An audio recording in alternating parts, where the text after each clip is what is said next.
Bem-vindos ao episódio número 78 do Ações e Companhia. E comigo, como sempre, estão os grandes Diogo Gonçalves e Gonçalo Garcia. Olá, pessoal. Como é que é? Olá, meu. Tudo fixe? O Gonçalo Garcia hoje fala-nos da Sicília. Vero. Olha, eu tenho cá, por acaso não é de Sicília, mas tenho cá um colega de um amigo meu do astrofísico, ele também é astrofísico, que é um italiano, mas é de Sardenha. E eu não sabia, mas os gajos têm uma língua própria. Eu assim, então é um dialeto. E ele, não, é uma língua, isto é completamente diferente. É catalão, é muito parecido com o catalão, pelo que sei. Eu nunca ouvi, mas eu acho que até se chama catalão também. Não tenho a Olha. certeza, mas acho que não sei porquê, li isto uma vez. Tu ouviste o gajo falar? Não? Epá, ele é inglês. Ok. Eu nem italiano percebo, quanto mais. Mas aqui na Sicília também, meu. Eles têm o dialeto ou a língua local é misturada com árabe. É, que e tem influência grega também. Isto a Sicília teve montes de donos. Isso é como é que a Itália se governa, não é? Isto é difícil. Olha, o sardo, língua sarda, o sardo sardanho é uma língua natural românica que se desenvolveu de uma forma peculiar por estar numa ilha isolada do continente, a Sardanha na Itália. Alright. Razão pela qual até os dias de hoje há um enclave do idioma catalão no Porto. Ok, tenho que ler isto, mas ok, nice, boa. Se calhar que o tempo é daquelas coisas que se vai perder, não é? Mas sim. E que tal é isso, Gonçalo?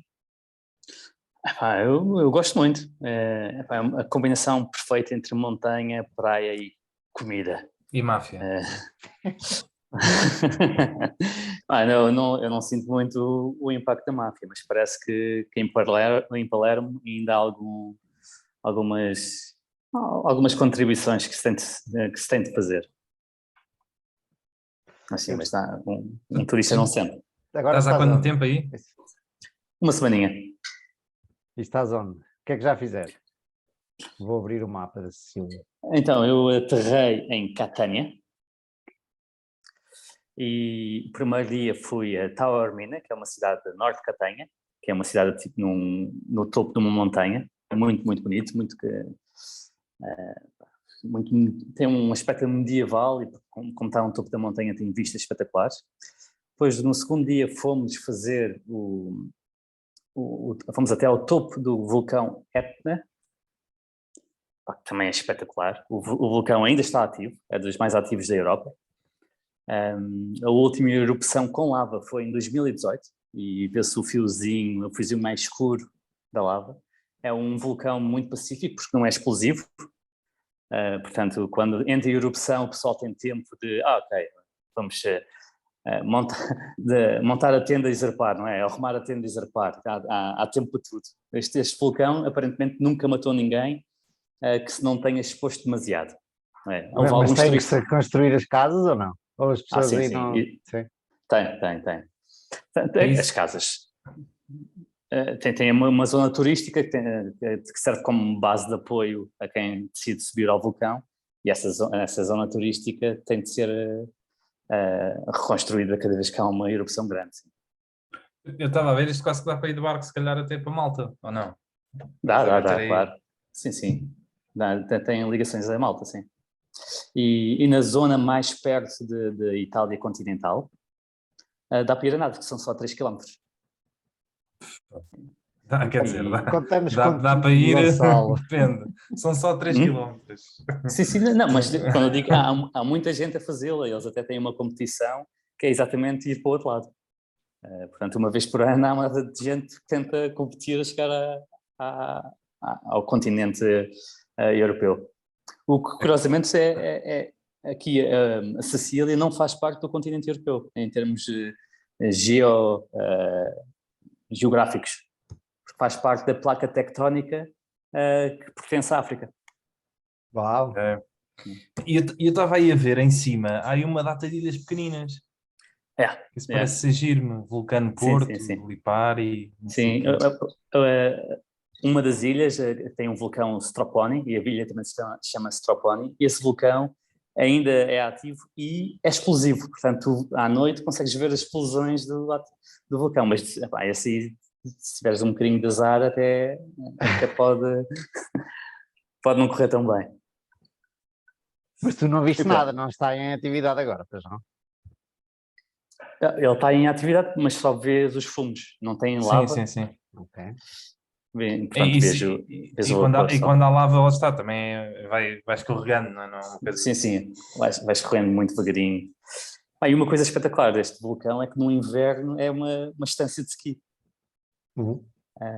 Então isso quer dizer Mas- que a ilha ainda está a crescer, não é? Sim, Vulcão sim, não. sim. Yeah. O vulcão está sempre a alterar de tamanho.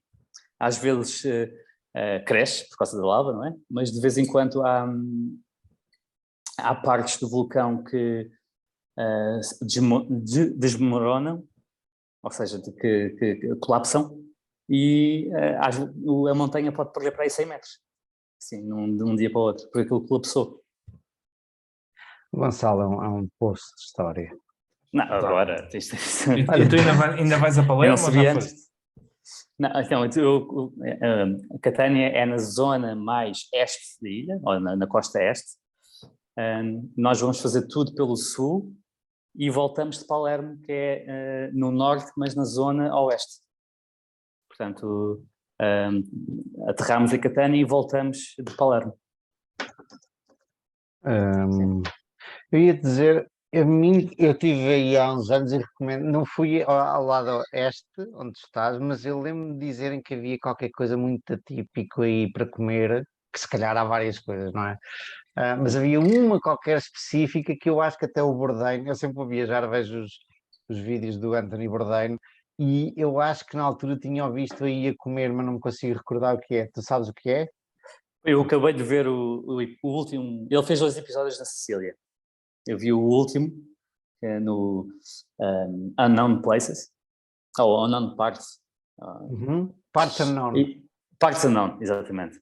E não sei, há muitas coisas aqui típicas. Aquilo que eu tenho comido mais típico são as granitas, que é um gelado sem leite, portanto, é espetacular. A granita de pistache ou a granita de amêndoa é espetacular. E eles comem aquilo ao pequeno almoço com pão brioche.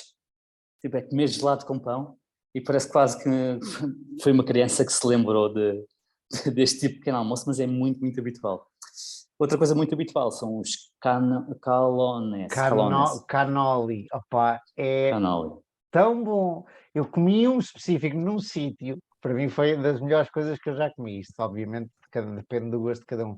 Mas eu lembro de comer no sul. Depois digo qual era a cidade onde estava, mas eu gostei muito mesmo. E depois nunca encontrei tão bom fora da Sicília. Tu já provaste? Já provei e as granitas também já tinha provado antes, porque, curiosamente, abriu uma loja de gelados espetacular no Montijo, de um siciliano. Boa. O tipo trabalhou para a Mars durante 20 anos e apaixonou-se por uma montijense, vê lá, uma portuguesa, e mudou-se para o Montijo e decidiu criar uma marca nova de raiz, chamada Gaia, com Y, e usa o Montijo para fazer a mesma fábrica de gelados. Portanto, ele comprou uma loja grande com muitas máquinas de fazer gelado, e ele faz lá o próprio gelado e faz lá a própria granita e faz lá também como é que é? Canoles. É Canolo e plural Canoli. Também há uma coisa muito conhecida de lá, que é o arancini, com umas bolinhas fritas de risoto. Olha, isso ainda não comi. Se encontrares, eu comi cá, mas teoricamente é lá de Sicília. Estou a vê-las agora. Onde é que eu comi isto há pouco tempo, mas que não era italiano? Aí, eu comi isto agora há pouco tempo. Mas foi num restaurante asiático, acho eu. Ui, já me vou lembrar. Outra coisa que comi em Palermo, porque o Bourdain recomendou e adorei, é na rua, é uma banca de rua, que vende sandes de spleen. Eu spleen não tenho a certeza se é o baço, se é alguma coisa a ver com o pulmão da vaca. Opa, e ao início pensei, o quê? Pai, é tão bom. Eu adorei. Opa, porque lá está, cada um tem os seus gostos, não é? E posso mandar o vídeo até, não sei exatamente onde é, mas mando-te o vídeo, porque está a fazer aquilo na rua e é muito engraçado de ver, tem a sua dança. Portanto, recomendo comer lá em Palermo. Sim, e também nesse episódio eles comeram febras de cavalo. Ok, não comi. Não comeste? Eu aqui ainda não apanhei. Acho que é mais uma coisa de Palermo também. E ontem estive em uma cidadezinha muito pequena chamada Siracusa e também é espetacular, é muito giro. É assim mais arranjadinha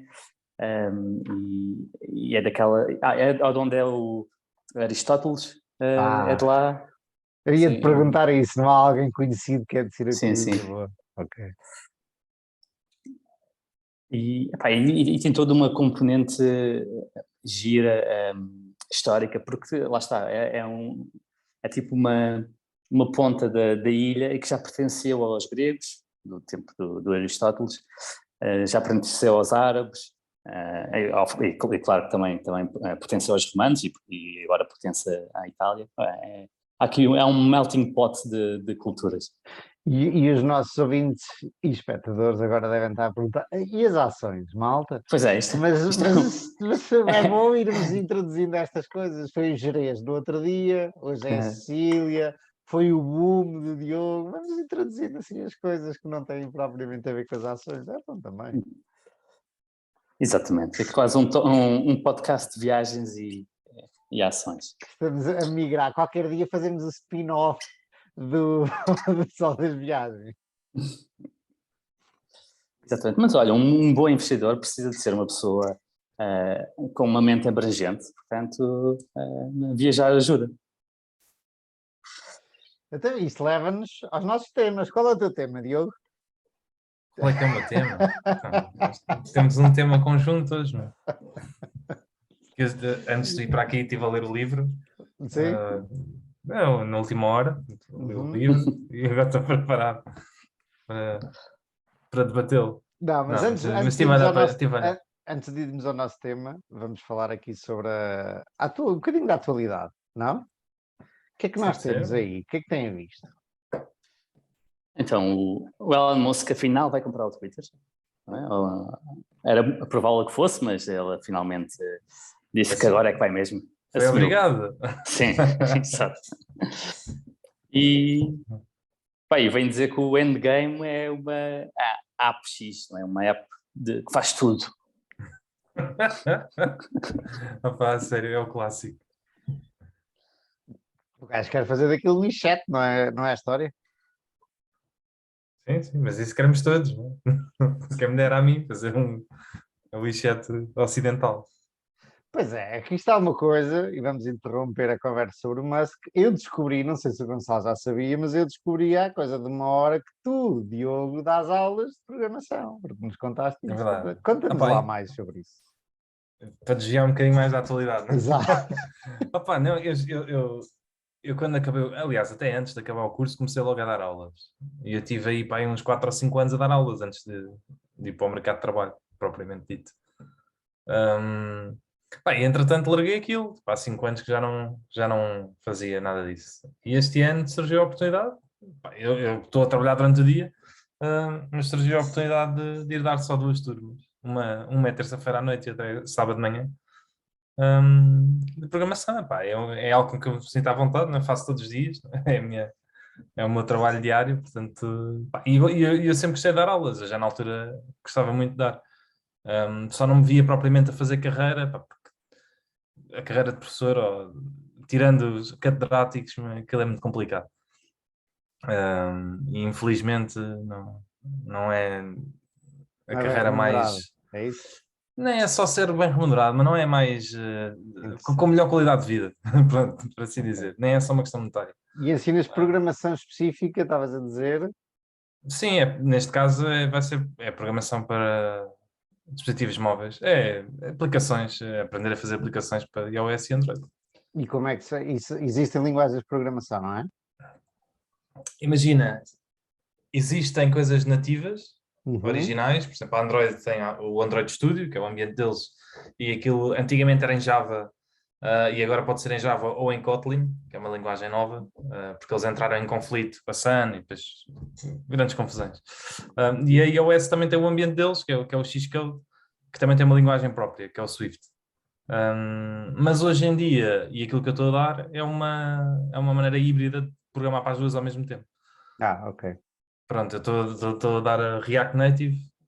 React já é uma coisa que se usa para fazer aplicações web, que foi desenvolvida pela Facebook, e eles, entretanto, fizeram uma versão que dá para fazer mobile, e depois aquilo, já sempre tentou-se fazer isto ao longo dos tempos, pá, só que a performance era muito má, e hoje em dia, pá, elas, literalmente, tu estás a fazer aquilo num ambiente híbrido, mas depois aquilo compila, não sei nos termos técnicos, mas para aplicações nativas, e portanto tu não perdes performance. Portanto, hoje em dia já compensa fazer isto assim.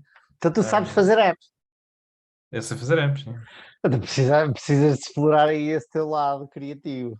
Opa, mas isso dá muito trabalho. Então, olha. É sempre aquela história de, pá, tenho aí uma ideia. E depois, ideias está o mundo cheio delas. Agora, O que é que dizes então àquela malta tipo Naval Ravikant e outros que dizem não, estamos num mundo espetacular, é só aprenderes código e tens no AWS, podes fazer uma app e tornar-te milionário.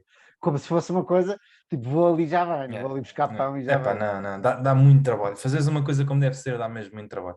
E as pessoas acham que é assim de, pá, vou começar a fazer e daqui a umas semanas tenho aqui uma aplicação. Mas na prática, se formos ver coisas simples, não é? Pá, se calhar são equipas de 100 pessoas, não é? Durante meses ou anos a fazer aquilo. Não é? A torrar dinheiro dos ventures. Yeah. Não é assim tão fácil. Agora, eu acho que sim, se uma pessoa tiver jeito e uma ideia certa, pá, e se gostar daquilo, consegue fazer qualquer coisa, nem que seja um proof of concept, não é? Para depois angariar dinheiro. Eu no outro dia conheci um tipo que trabalha numa empresa tecnológica, também acho que uma startup, e ele estava-me a dizer que os caminhões, isto é uma coisa que eu não sabia, os caminhões, o problema dos caminhões é a bateria, porque os camionistas, quando param os carros e precisam de dormir e tudo, não desligam o caminhão para ter ar-condicionado, refrigeração e uma porrada e computador ligado, etc, etc, quando estão a dormir. Porque o caminhão não tem bateria suficiente para tudo isto, eu não fazia ideia. E o tipo estava a dizer que está a desenvolver baterias para caminhões mais potentes, eu suponho, não sei. E agora lembrei-me que estavas a dizer isso não é assim tão fácil um gajo fazer e o trabalho todo que dá.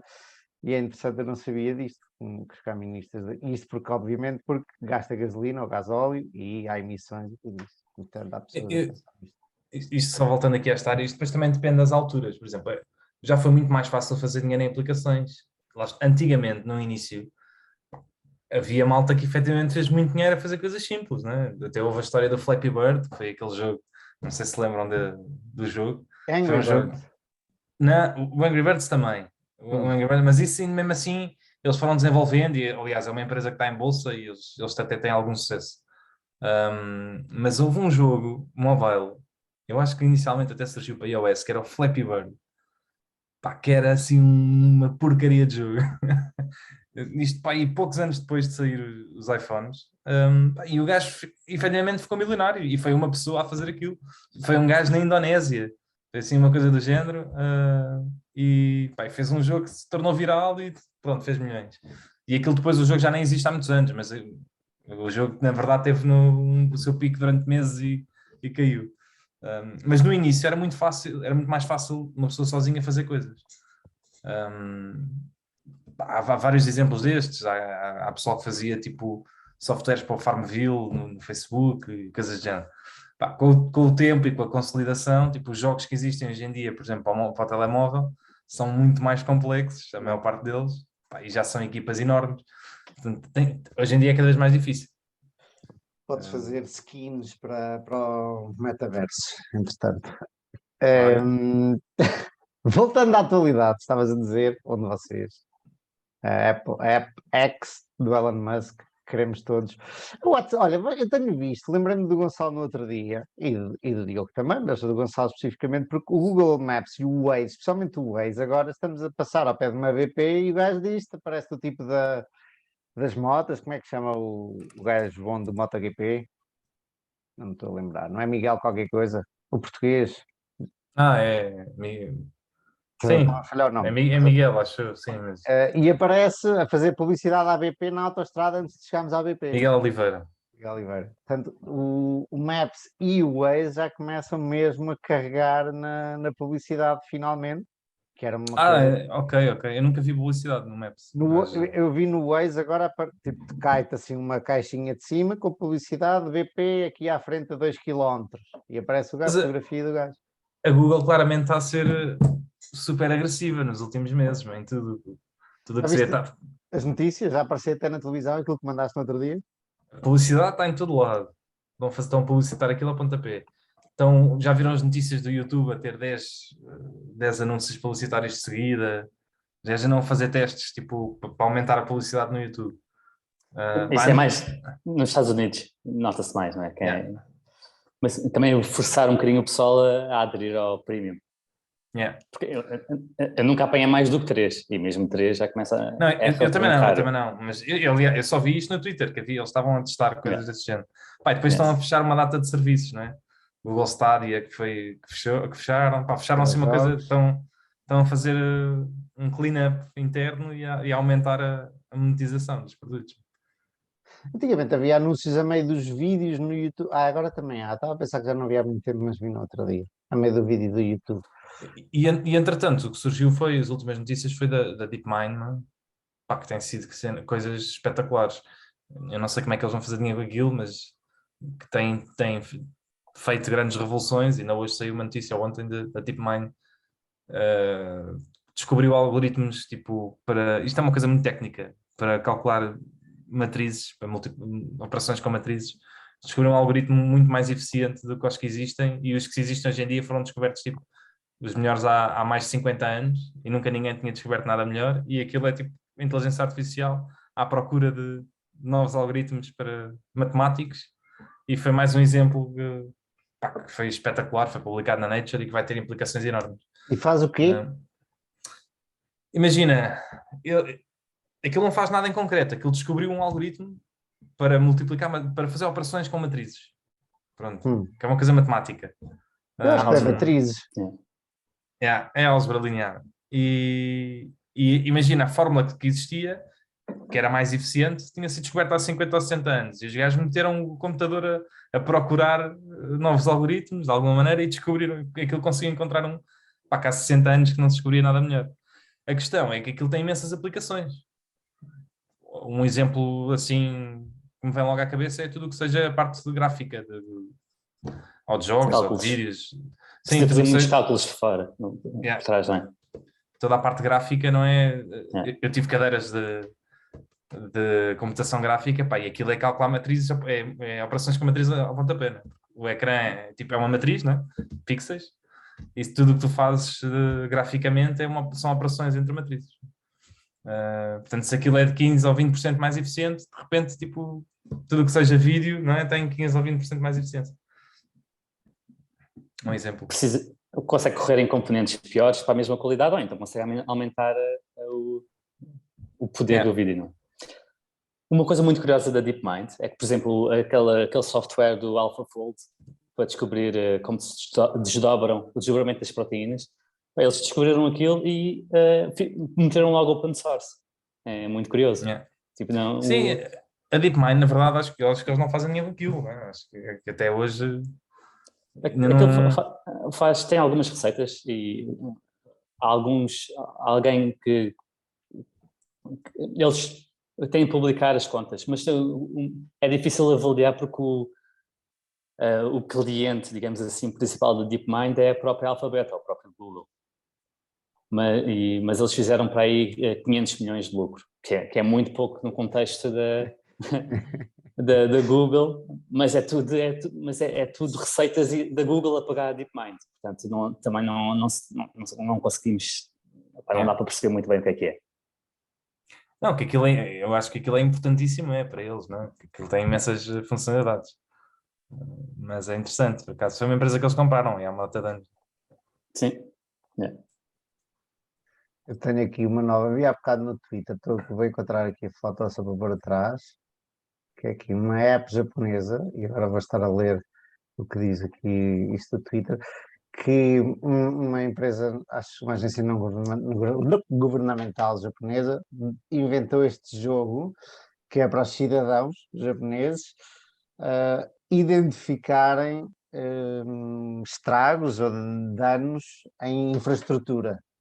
E a primeira tarefa deste jogo, e vemos aqui à direita, não sei se vê, a gente a par de mim próprio, assim já deve ver, é identificar as tampas de saneamento, estas redondas, as que estão boas ou que estão más, não é claro, e depois isto dá tokens que podem ser trocados por alguma coisa na vida real, também não é claro porque é que são trocados, mas pelos vistos é tipo Pokémon Go, ou assim uma coisa do género, e as pessoas andam à procura, conseguem ver ali no mapa no meio, conseguem ver a infraestrutura que é preciso ir dar uma vista de olhos, e reportam e mandam fotografia e depois ganham prémios com isto, que é interessante.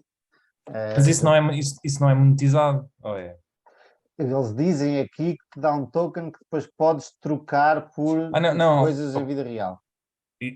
Certo, mas eles estão a usar o Google Maps, certo?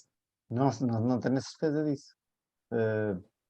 Pronto, por Não exemplo, diz, isso é uma não coisa não é claro. que eu posso usar. Tipo, a Google Maps também tem uma API que é open source. Eu posso criar aplicações e usar o Google Maps dentro da minha aplicação. Como a Uber faz, não é? O Uber, Uhum. ou, a Bolt, etc. Essas empresas todas. Eu acho que isso não é pago, nada disso é pago. Eles usam aquilo gratuito. A Uber e afins têm de pagar, sim. Tem? Tem. Ok. Quando tu pedes, tem a ver com a função dos dados a que pedes, quando é muito, muito intensivo, tens de pagar. Segundo, quem esmiuçou mais isto foi um episódio que o Acquired fez sobre as aquisições do Google e esmiuçaram a aquisição que deu a origem ao Google Maps.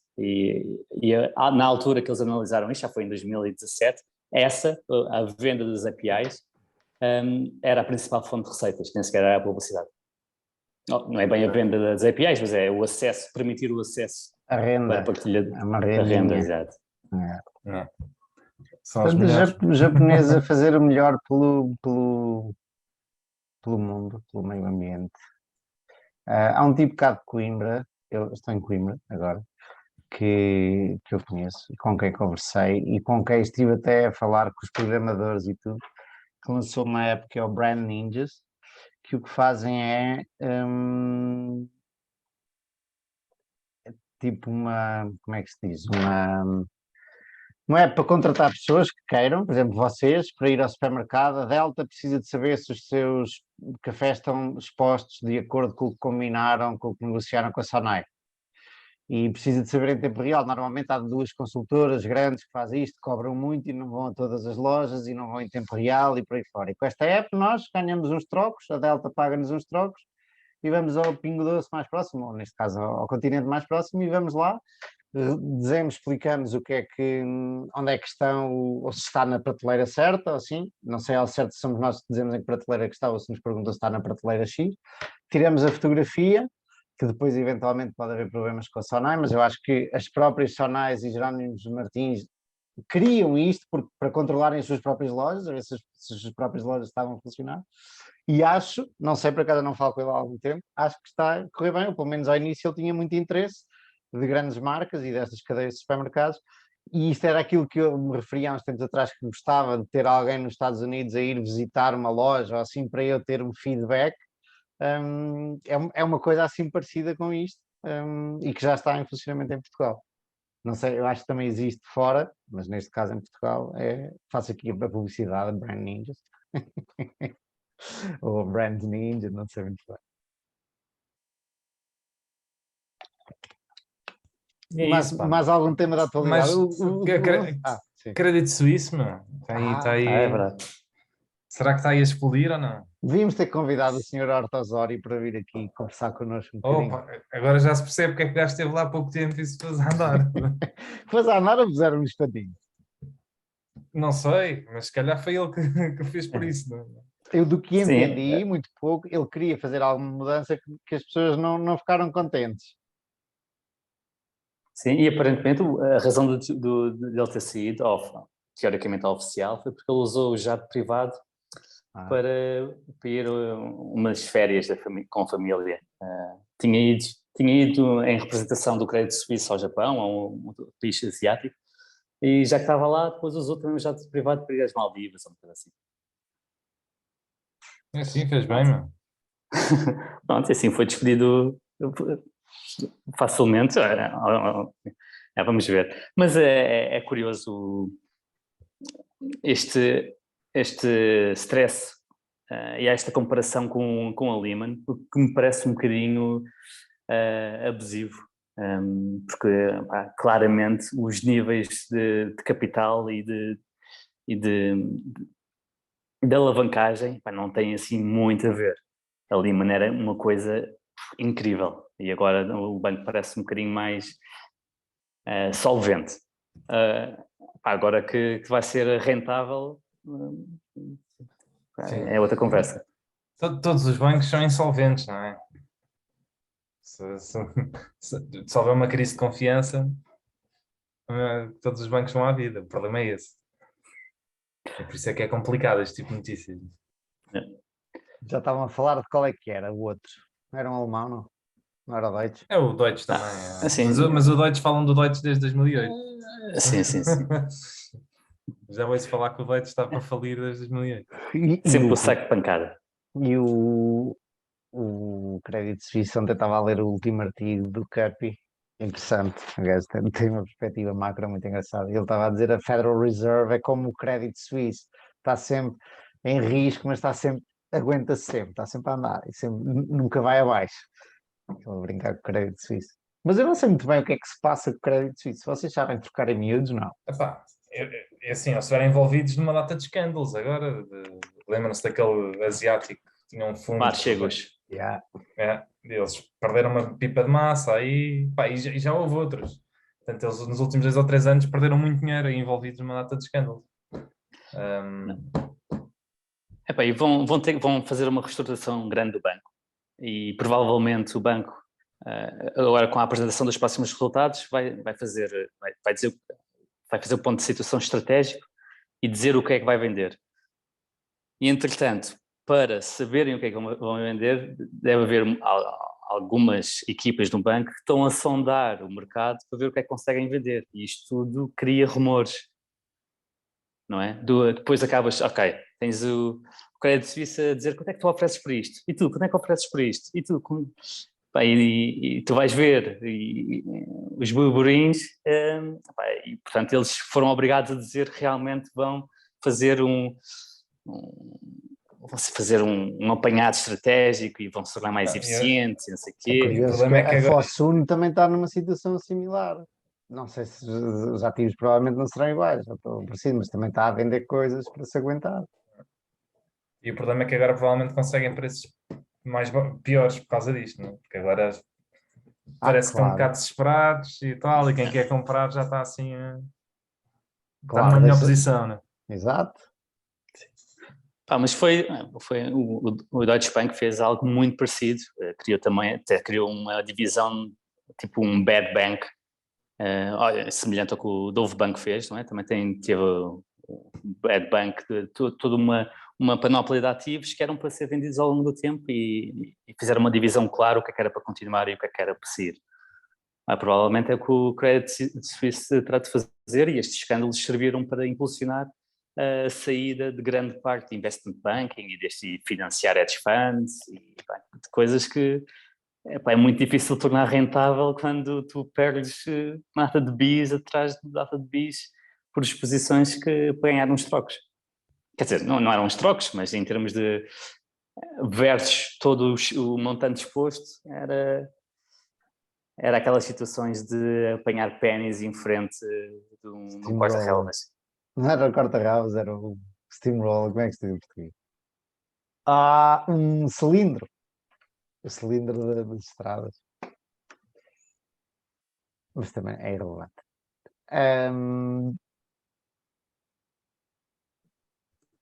Estava à espera que eu diga alguma coisa. Pá, é isto. Tirando isto, olha, a notícia da TAP, Qual é a notícia? que agora já voltaram atrás, meu, que iam renovar a frota automóvel É, para os administradores. Oeste? Não vi. Gonçalo está assim. É daqueles escândalos que não fazem. São notícias miudinhas que Não, iam alterar a frota, mas afinal. é assim, aquilo claramente não tinha repercussões nenhumas, não é? Em termos de É. custos, era irrelevante. Mas Claro. efetivamente não é muito ético na situação que a empresa está também. Mas pronto, entretanto eles voltaram atrás da decisão. Não iam vender a TAP. Fala-se em privatizar. Pois, isso. Eu não percebo é porque é que se falando em privatizar não se privatizou logo. Não? Esperou-se ter que pôr lá vai 5 ou 6 mil milhões de euros. Só agora é que se vai privatizar. Não faz muito sentido. Vamos ao nosso tema? Vamos ao nosso tema. Uma vez que foste tu que te lembraste, hoje só temos um tema. E foi o Gonçalo que se lembrou, eu deixo-te apresentar. Vamos a isso, Mas Gonçalo. eu lembrei-me deste tema porque eu estou a ler agora o livro. Mas acho que tu foste o único que leu o livro do princípio ao fim de nós os três. Não foi até ao fim. Não leste até ao fim? Não, porque a certa altura era demasiado sobre o sistema bancário e é algo que não tenho grande interesse, e depois era uma repetição de algo que, por eu não ter grande interesse, também não domino completamente, e estava a ler uma coisa atrás da outra que não entendia, e a certa altura pus de lado, para um dia, quando estiver mais dentro do sistema bancário, saber conseguir ler em condições. Mas Ok, aquilo são cartas soltas, não é? Uhum. Sim, o livro que estamos a falar é o Capital Returns, que é um apanhado das cartas do Marathon Capital, que curiosamente o Nick Sleep fez parte e é um dos autores de alguma das cartas. Depois o Nick Sleep saiu do Marathons para criar o Nomad, mas ficou debaixo digamos, da arcada do Marathon, e depois mais tarde é que houve mesmo um spin-off oficial e deixaram de ter qualquer coisa a ver um com o outro. Mas o Nick Sleep trabalhou para a Marathon durante alguns anos e este livro explica o ciclo de capital, principalmente das empresas industriais, mas também dos bancos, e basicamente tem a ver com o ciclo. Normalmente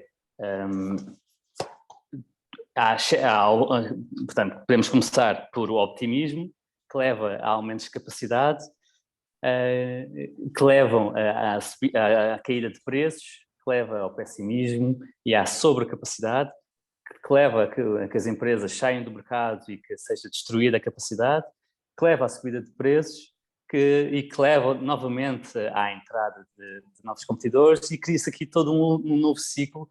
E o que eu gostei muito, eu ainda vou mais ou menos no início, mas o que estou a gostar muito é que eles expõem o roadmap muito bem e explicam, ou tentam explicar, as indústrias em que é mais fácil analisar e outras em que é muito mais difícil. Uma parte que eu gostei especialmente foi quando eles começam a explicar, por exemplo, porque é que nos automóveis, apesar de ser um oligopólio, é muito difícil que este ciclo não se repita vezes e vezes sem conta. Porque é que os intervenientes não fazem uma cooperação entre si, enquanto com outras indústrias, como por exemplo o vidro, até dos vidros que fornecem os automóveis, isto já aconteceu e a indústria aprendeu a cooperar ao longo do tempo e tem retornos muito melhores do que o oligopólio dos automóveis. Mas aparentemente, por haver muita diferenciação nos automóveis, é muito difícil que não se tente competir por todas estas pequenas coisas.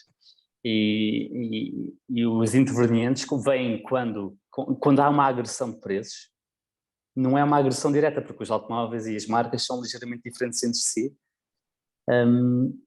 Enquanto no papel ou no vidro, quando há uma agressão de preços, É o há mesmo logo uma produto. reação. Exatamente. É o mesmo produto e há logo uma reação. E é muito mais difícil haver cooperação quando não consegues distinguir entre os preços. Uhum.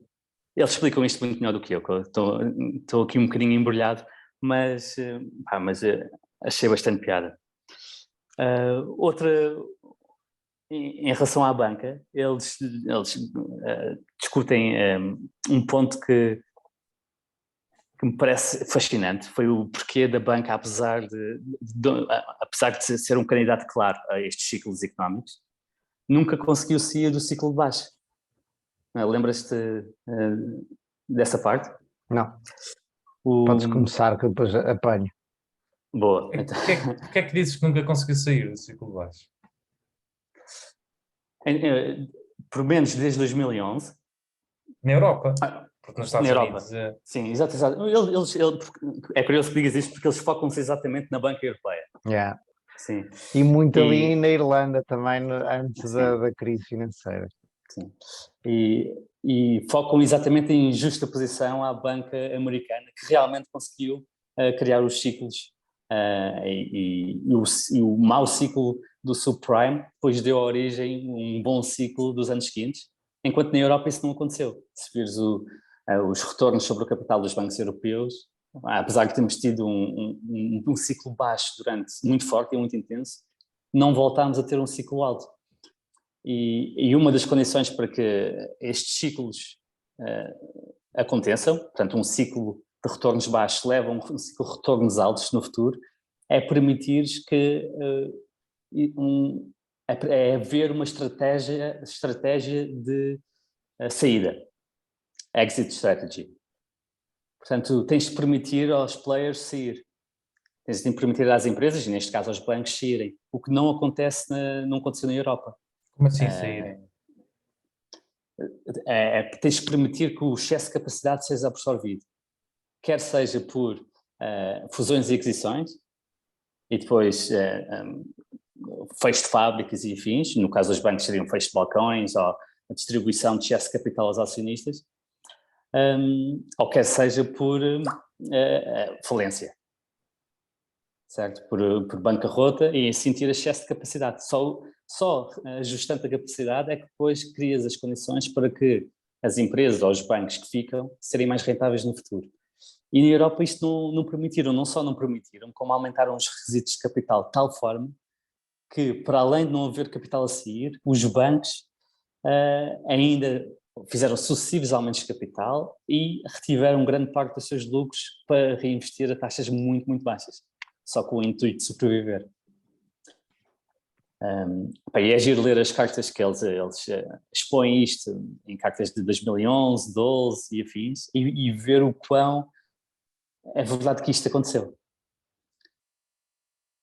É muito curioso. A mim tocou-me especialmente a análise da bolha imobiliária / bancária antes de 2007, 2008, 2009, e tu saberes o que aconteceu e veres um tipo a escrever, não sei se estavas a dizer que o Nick Scali também escreveu, não sei se era sempre o mesmo, se não era sempre o mesmo a escrever, mas o gajo reuniu, seguiu muito um banco na Irlanda, não me lembro do nome do banco, e teve entrevistas com o management ano após ano, após ano, após ano, desde para 2000 até 2007, 2008, uma coisa assim. Até depois, acho eu, e também em Espanha. E os tipos estavam a seguir muito isto e a ver um gajo a estar certo, tão certo, a dizer, opá, este banco tem uma exposição brutal a empréstimos, era assim uma estupidez, não me lembro da história certa, dos detalhes, se tu já leste, preenche aqui os detalhes, Gonçalo, mas o gajo estava a ver claramente que o banco estava a fazer as neiras e estava a emprestar, que não era na Irlanda, se não estou em erro, acho que era assim. Pá, E ele a dizer, e eu estou a falar com o management, isto vai correr mal, e isto vai correr mal. 1 ano, 2 anos, 3 anos, 4 anos, 5 anos. O gajo conseguiu estar tipo quase 10 anos a dizer isto vai correr mal. Ou seja, a estar errado pelos olhos do mercado, não é? Porque o banco estava a subir, as ações estavam a subir, a subir, a subir, e ele a ver isto vai correr mal, e isto não é uma boa política de gestão do banco. E o gajo estava aos olhos, ele estava completamente certo, não é?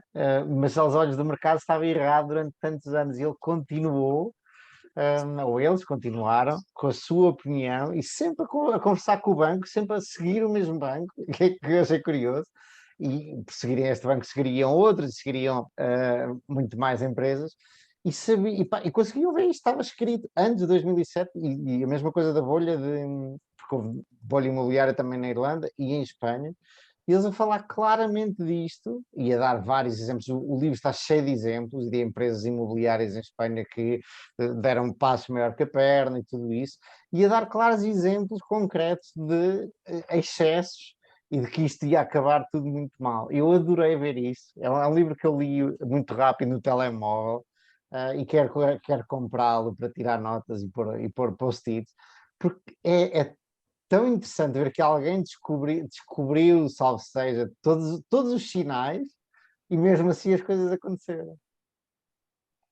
Certo. E ligado com isso, eles explicam também uma das razões para existir estes ciclos de capital e ser difícil, mesmo quando sabes que tens razão, mas neste caso era bastante óbvio, corrigir o excesso do mercado.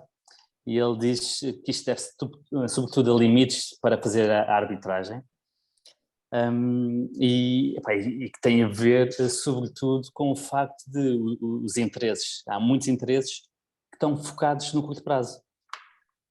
Ele tem para já eles veem os banqueiros de investimento com muito mais olhos, não é? Que fomentam ainda mais este ciclo económico, quando as coisas estão em altas, e fomentam aumentos de capacidade e aquisições e afins, e é curioso, e outro ponto é o risco de carreira, não é? Tu estás errado durante tanto tempo, teoricamente, aos olhos do mercado, portanto, e ao desviar-te bastante do benchmark, e especialmente quando ele dá vários exemplos de empresas que anunciaram aumentos de capacidade, dando a entender que estavam no topo do ciclo económico e que o mercado reagia de forma positiva a estes aumentos de capacidade. Enquanto para ele, isto é sinal que claramente os retornos dos próximos anos não vão ser tão bons como no passado, está tudo a aumentar a capacidade. E portanto, tu teres a visão contrária acaba por ser muito difícil, e lá está, e fica muito difícil arbitrar estes excessos do mercado. Aumentar a capacidade é bom se fosse já tu a aumentar, não é? Mas é isso, estes gajos são muito focados, era aquilo que eu tinha comentado aqui, que foi uma das grandes coisas que me ficou deste livro, são muito focados no supply, mais do que no demand. Muitas vezes as pessoas, o que é que fazem, analistas, investidores? Será que este produto vai ter procura, as pessoas vão continuar a comer donuts ou a usar óculos daqui a 10 anos e 20 anos, e quão provável é que continuem a comprar donuts da marca Donuts e não de outra marca, etc, etc. E focam-se muito no crescimento de vendas por aumento da procura, e fala-se muito do TAM, do Tangible Addressable Market e tudo. E estes tipos focam-se, deixa-me só terminar, e estes tipos focam-se muito no supply side, em reconhecer, e isto obviamente eles reconhecem que não pode ser para todas as empresas, mas na generalidade das empresas, que não, há as outliers, e eles reconhecem as outliers, mas na generalidade das empresas eles focam-se no supply side, e isso vai haver, qual é o perigo de disrupção, é uma, e se vai estar a haver aumento de capacidade, porque muitas vezes os analistas, os investidores gostam de ver, está a construir uma nova fábrica. Mas não é só aquela empresa que está a construir uma nova fábrica, os outros tipos do outro lado do mundo, na China, por exemplo, ou aqui ao lado, podem também estar a construir uma nova fábrica, porque muitas vezes os gestores e boards e isso estão entusiasmados em fazer crescer as vendas, não é? Em fazer crescer os ativos, ele fala também dos ativos, eles, não sei se isto é um ou se são vários, no ego das pessoas e depois um bocado de palas nos olhos em relação ao ciclo de capital e por isso valorizam muito o management, a capacidade do management de saber também sobre o ciclo de capital. E eu estava a ler isto, estava-me a lembrar da Credit Acceptance, que os tipos dizem nas cartas, e o Buffett é a mesma história, e na parte dos seguros, reconhecem muito bem quando estão em altas no ciclo, quando estão em baixas e entra muita concorrência e começa a fazer seguros ao desbarato, que depois se lixam quando a coisa corre mal e por aí fora. Estás em mute, Diogo, ainda bem, é santinho. E eles estavam a dizer nós valorizamos muito uma equipa de gestão que percebe o ciclo de capital, que é para não se ver também enrolado ou arrolado, levado pelos concorrentes a aumentar produção. Epá, se é que eles estão a aumentar a produção ou a baixar os estándares de crédito ou isto ou aquilo, vamos fazer o mesmo para não perdermos cota de mercado. E isso é o que acontece frequentemente. E pelos vistos a Credit Acceptance e Buffett nas seguradoras e tudo, percebem, entendem bem esses ciclos de mercado e não se deixam ir e baixar os seus standards, que é uma coisa importante. Diz Diogo, desculpa lá, não te deixei falar há bocado. Estava a dizer que focar-te no supply ou na demand, acho que depende muito também do tipo de indústria e do tipo de empresa. Há empresas que são supply driven, não é? Imagina, o petróleo está muito mais ligado ao supply do que à demand. E pá, tudo o que seja produtos, vou dizer, tipo essenciais, as pessoas vão estar sempre a comprar. Portanto, depende muito mais de quantidade de produção que está a existir do que a quantidade de procura. A não ser que aconteça uma pandemia. Exatamente. Pá, agora, se estiveres a falar se calhar de donuts, por exemplo, acho que não faz muito sentido focar-te em supply, porque é um bocado irrelevante. Eles reconhecem isso, exato. Sim. Por exemplo, um Louis Vuitton, marcas de luxo, Ferrari, tanto Sim. faz a Fiat, faz mais carros para a Ferrari e vai dar o mesmo. Sim, eles reconhecem isso. Yeah. Portanto, depende um bocado de setor para setor. Há setores que são que o preço é definido pela demand e outros que o preço é definido pela supply. Sim. Mas eles focam-se realmente mais em industriais e em financeiras, onde a supply realmente indica o quão disciplina são a disciplina de cada uma destas indústrias. Uma coisa muito curiosa é que eles também no livro assumem os erros que fizeram e muitas vezes tentar comparar algumas dessas empresas no baixo do ciclo. Se o ciclo tiver a ser agravado por alterações tecnológicas, quem comprar no baixo do ciclo vai se lixar na mesma. E eles dão um exemplo, por exemplo, compraram Blockbuster. Pronto, é daquelas que realmente parecia que realmente tinha vindo, o ciclo tinha vindo a de baixo, havia excesso de capacidade no mercado a fechar, com videoclubes, todas as outras empresas a fechar, e eventualmente se o pessoal continuasse a ir ao videoclube a alugar filmes, aquilo haveria de voltar e quem sobrevivesse realmente ia fazer muito dinheiro. Mas lá está, aqui neste caso em especial, o ciclo foi completamente rompido pela tecnologia. E eles dão outros exemplos, como nos jornais e na televisão, em que o ciclo foi altamente disrupcionado pela internet. Tecnologia. O que é que eu estava a dizer? Exato, para quem nos ouve e não entende muito bem, o que eles fazem é entender o que o Gonçalo disse, de reconhecer em que parte do ciclo estamos. Por exemplo, há um player que tem altos retornos a fazer qualquer coisa, uma carteira de capital, por ter altos retornos, concorrência entra também no negócio das carteiras de capital. Há uma oferta de procura, entretanto descem os preços, alguém se lixa ou eventualmente a oferta, a procura pode diminuir também com o ciclo económico. E como há demasiados players, os mais fracos vão à vida, portanto, o ciclo vem todo por aí abaixo, há uma altura assim de consolidação, ficam os mais fortes, com balanços mais fortes, e é aí, depois de haver como é que se diz, um massacre na indústria, e ficam os mais fortes, eventualmente compram outros mais fracos, os mais fracos fecham portas, é depois de haver esse massacre que eles, normalmente, a regra geral, investem. E eles, um dos pontos deles é que podem investir pelo mundo todo à procura de indústrias que estão nesta parte baixa do ciclo, eventualmente há algumas, se não é... Se neste momento a saúde está em altas, pode ser que as águas engarrafadas estejam em baixas no Japão. Portanto, vão sempre atrás da indústria que está mal para aproveitarem, para se aproveitarem disso. E isto para dizer que, mas curiosamente, investiram na Amazon em quando? Em 2000, será? Talvez, pá, não sei, mas lá vem atrás. E na Sim. AOL, será? Talvez. Deixa eu ver aqui. Na Amazon é fácil perceber agora porquê, não é? Se tem o Nick Sleep lá dentro, ele tinha uma convicção tal, mas eles falam bastante também que nem todas as empresas seguem este ciclo e que realmente a Amazon parecia ser quase imune a este ciclo de capital. Exato, e eles era que estava exatamente, eles reconhecem que existem essas e também vão atrás delas. Acho que não fazem reversão à média e que parece que desafiam a gravidade. Outro ponto interessante diz.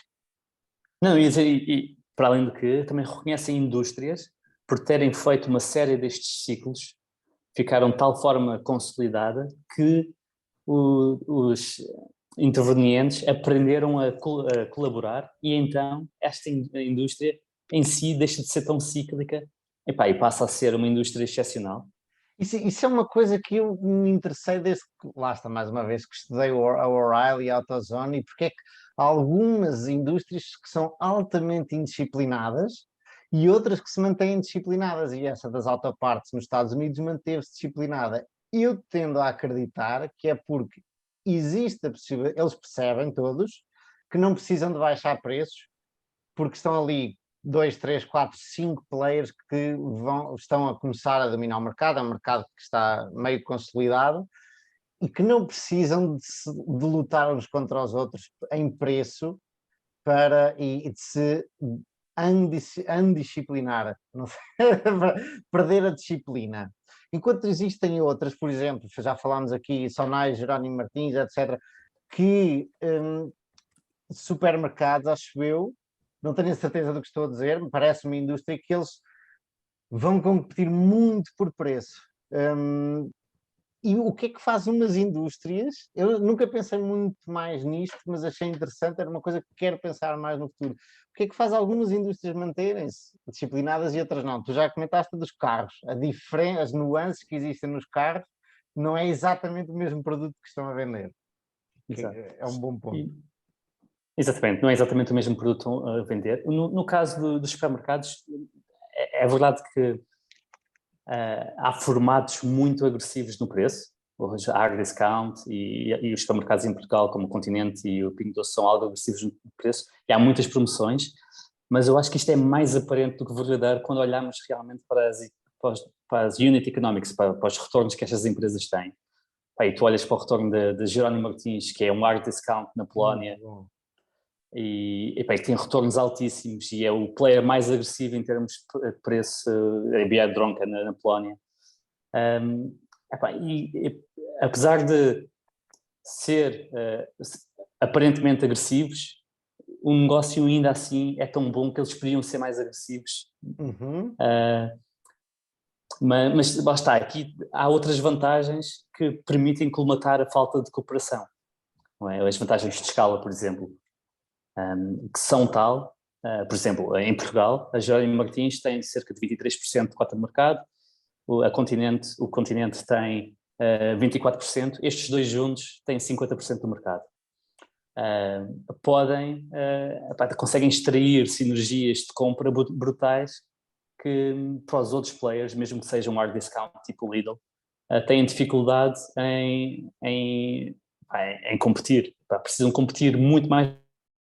O supermercado do Lidl acaba por não ter toda a oferta que um Pingo Doce tem, em regra geral. No caso, eu lembrei-me várias vezes da evolução da indústria do vidro na Europa, também por estar investido no Vidrala, e como o quão fácil é perceber-te o que é que os teus competidores estão a fazer. Eu acho que isto é um ponto importante. Como produzem todos o mesmo vidro, não é? O vidro não há grande diferença. Tu consegues perceber quando alguém anuncia que aumenta de capacidade, qual é a capacidade que vai haver nos próximos anos. Consegues perceber quando há excesso do outro lado.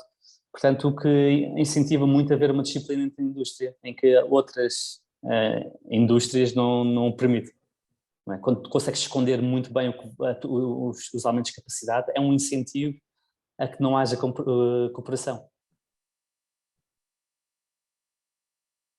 Há outro ponto aqui que eu estava agora aqui a abrir o livro e a correr, que gostei muito, que é o Double Agents, e eu acho que o Munger toca neste aspecto, que é quando existem conflitos de interesse que beneficiam o investidor e talvez não tanto o cliente, que é quando existe um intermediário e o cliente não tem capacidade de analisar e avaliar se o produto, as qualidades do produto. Eles dão o exemplo da Geberit, que é uma empresa de autocolismos e por aí fora. E normalmente a Geberit é vendida através dos canalizadores. Portanto, há um agente aqui no meio que os canalizadores, imaginem, comerem uma porcentagem de 30%, vão preferir, e muitas vezes também porque não querem ver, porque querem pôr material de qualidade para não serem lá chamados mais vezes, querem pôr um produto mais caro ao cliente que não tem capacidade para analisar qual é o melhor produto. Eles dão a Geberit e estava aqui à procura de mais algum exemplo que tivessem dado.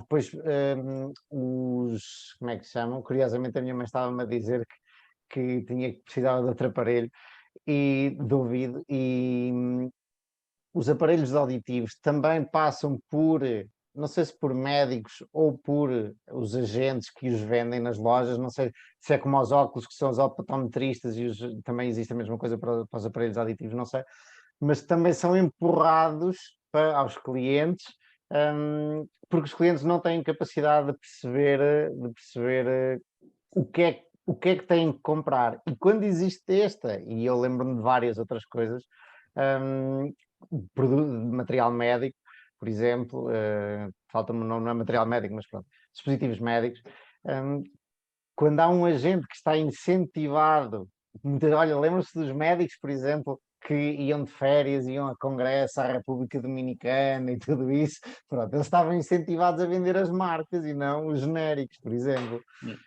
E quando isto acontece é normalmente bom para o investidor, porque faz com que essa empresa venda mais, porque tem agentes que não são pagos diretamente, como é que se diz? Os representantes de vendas, assim, os vendedores não são pagos, não estão nas contas da empresa, mas há ali agentes que, eu não vou dizer enganam, mas influenciam a escolha do último comprador. Que é interessante, eu gostei de ler isto. Diz. É muito bem visto. Realmente, o ponto principal aí, parece-me, é o facto de o consumidor final perder a sensibilidade ao preço. Não é? Tu vais pela recomendação do canalizador e não vais andar a comparar preços. Ele diz, você precisa de pôr aqui esta torneira XPTO, blá, blá, blá, blá, blá. Pronto, se preciso pôr. E perde-se alguma sensibilidade ao preço, e em indústrias em que há pouca sensibilidade ao preço, tendem a ser bons negócios. Por exemplo, mecânicos. Os mecânicos, tu não fazes ideia o que é que, tipo, se te fizeram o que disseram no carro ou não.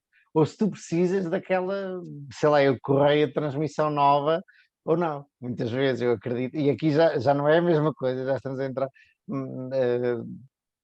eles não te dizem que precisas de uma marca específica, normalmente, não é? Até eu acho que muitas vezes até te podem dizer que estão a pôr uma coisa boa e estão a pôr uma coisa má para ganharem ali dinheiro no meio. Mas pronto, mas são coisas que como tu não entendes, não sabes, não conheces o que precisas, a tua necessidade ou do produto que responde à tua necessidade, és facilmente, eu não digo enganado, mas levado a comprar aquilo que dá jeito ao agente. Essa achei interessante também. Sim, epá, esse é um bom ponto. Eu acho que nós somos muito pouco sensíveis ao preço das componentes, mas muito sensíveis ao preço da revisão. Portanto, não é? Tu, epá, se tu vais a um sítio e cobram um balúrdio pela revisão, tu, epá, quase que valia a pena ir à marca, não é? Há muita gente que não vai à marca porque sabe que vai ser muito mais caro do que ir a um mecânico independente. Portanto, há alguma sensibilidade ao valor, principalmente se fizeres uma revisão todos os anos, vais ter alguma sensibilidade à revisão, mas depois não sabes exatamente o preço de cada componente. Mas, meus amigos, nós estamos quase a chegar ao fim, temos mais 5 minutos no relógio. O Diogo está ali muito caladinho. Estou a ouvir, mano. Sim, sim. Quando leres o livro, e eu também quero ler outra vez, depois podes vir aqui relatar os teus pensamentos. Já o saquei para ler. Ainda por cima dá para ler, não tem que se ler contínuo, não é? Pode-se ir abrindo e agora vou ler esta carta. Pronto, eu gosto muito de livros assim, por acaso. Está fixe. E o editor organizou as cartas por temas. Portanto, consegues ler tudo o que ele escreveu sobre um determinado tema. Por isso é que chegando ao tema dos bancos, o Manuel se forçou um bocadinho. Sim. Mas aqui o Diogo normalmente está interessado em outras empresas que são quase imunes aqui ao ciclo do capital. Não, é um bocadinho mais difícil olhar para a parte de supply das empresas que o Diogo tende a investir. Mas tecnológicas. Sim, depende. Eu diria, a Just Eat dá para olhar. Ele normalmente olha muito para a concorrência e um dos argumentos fortes do Diogo em relação à Just Eat é que está a ganhar a cota de mercado e as outras estão a sair, não é isso? Sim, foi um dos argumentos também contra, não é? Que eu já falei aqui, que a coisa correu mal. Mas agora pode ser que a coisa volte a dar certo porque lá está, o capital já fugiu todo da indústria. Agora que e os gajos estão ricos em dinheiro, eles têm 3 ou 4 bis em cash, são net cash com 4 bis. Tem que ir olhar para isso.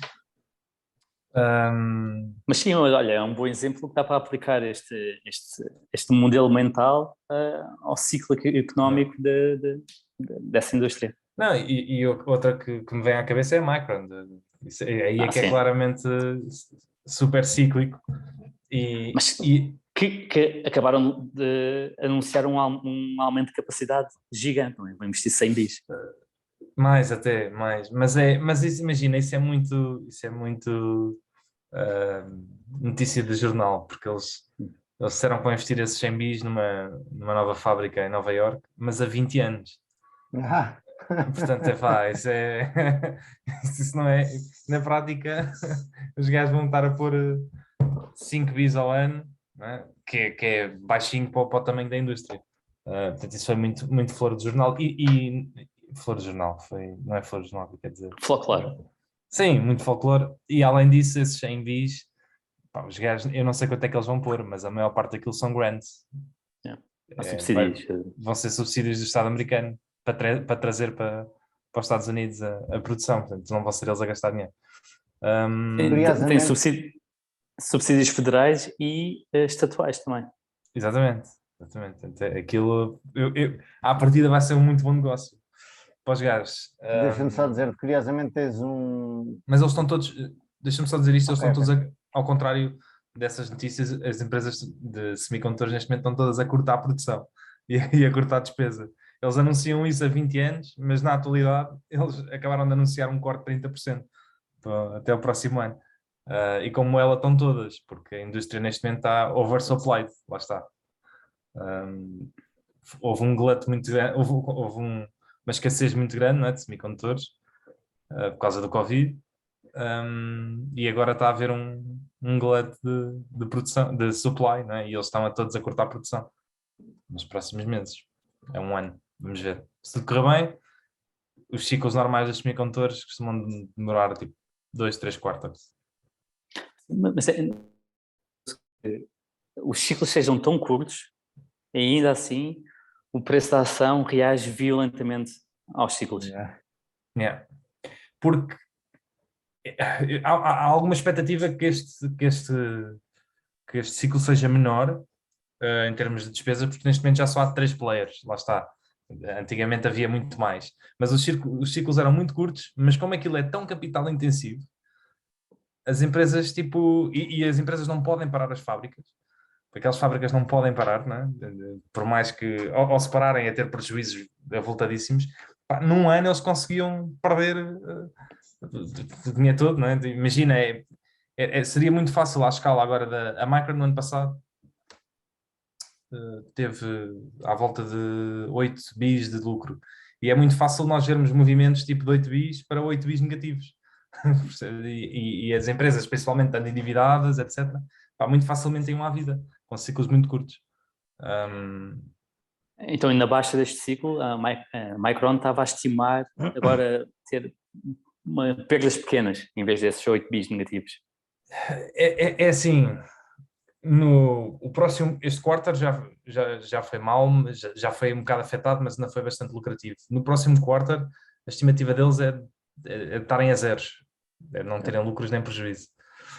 E é possível que, a ser o pior quarter, ainda não se sabe, não é? É uma grande diferença em relação ao resto. Mas é possível que ainda haja mais um a seguir. Mas lá está, a ser o pior quarter, é uma altura em que deixa de haver perdas para a indústria. Não é? A indústria consegue ali aguentar, continua a ser cíclica, mas consegue ali aguentar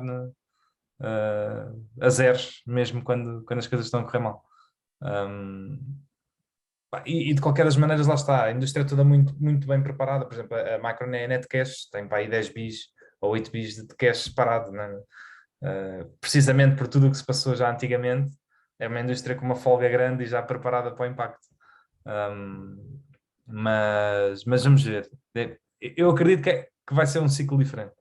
E eles também. Aliás, pela primeira vez na história, eles estão a comprar ações, estão a dar um dividendo.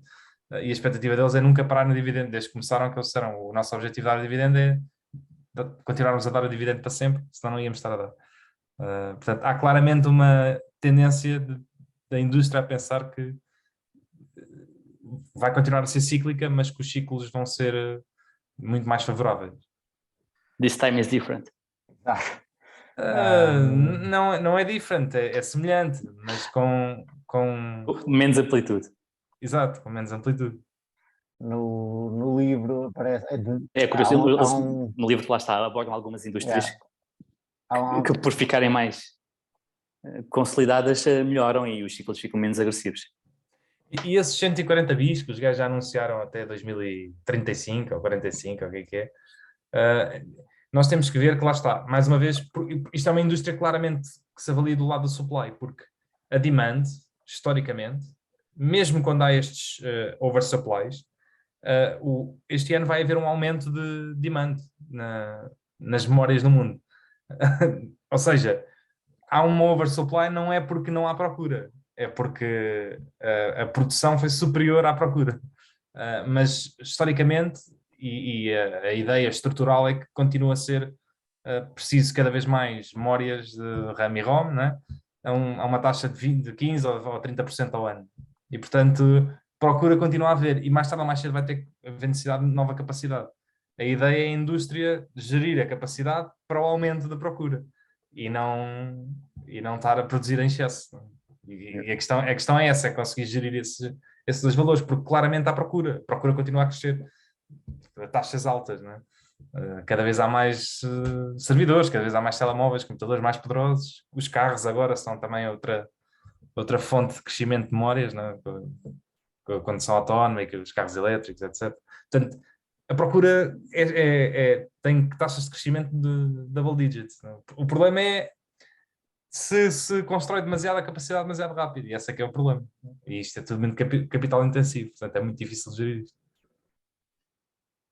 Outra coisa curiosa que toca nesse ponto é o facto, eles têm alguma evidência estatística que indústrias que os ativos cresçam a um ritmo mais elevado, lá está, há muito aumento de capacidade para fazer face à procura que se espera, tendem a ter retornos muito piores do que indústrias em que não há aumento dos ativos. O que é bastante contraditivo. Portanto, eles acabam por gostar de indústrias em que não se espera, ou que não haja grande crescimento. Eu não fui ver os retornos destes tipos. Ainda tentei encontrar os tipos, mas não sei se encontrei os tipos certos. Marathon Asset Management. E gostava de saber os retornos deles, mas não encontrei. É preferível investir em chocolates, não é? Malta, chegamos ao fim. Foi um grande prazer estar convosco, com o Gonçalo, direto da Sicília, e com o Diogo, direto de Lisboa, comigo, direto de Coimbra. Gonçalo, quando é que voltas? 17. Dia 17. 17, então para a semana corremos o risco de não fazer ou... Não, em princípio ao final do dia consigo arranjar uma horinha para falar convosco. Não se esqueçam de no dia 11 é a apresentação, é a MetaConnect. Vão apresentar os novos óculos. Pá, eu estou tentado a comprá-los. Vai depender um bocado do preço. Estou tentado a comprá-los. Podemos uma fazer prenda de Natal live, para ti acham próprio. que era fixe fazermos live a ver, a comentar o coisa? Não sei se poderia ser interessante ou se era uma seca grande. Pronto, ok, para a cara do Gonçalo foi uma má ideia. Bom, vamos não sei. Eu falo para mim, não sei se teria algo muito interessante a dizer. Temos só comentar a roupa. Tipo Globos de Ouro. Malta. Temos começar a comprar todos os óculos e começávamos a fazer isto em VR. Isso é que era. Concordo contigo. Meus amigos, um bom fim de semana. Um bom fim de semana, pessoal. Bom fim de semana.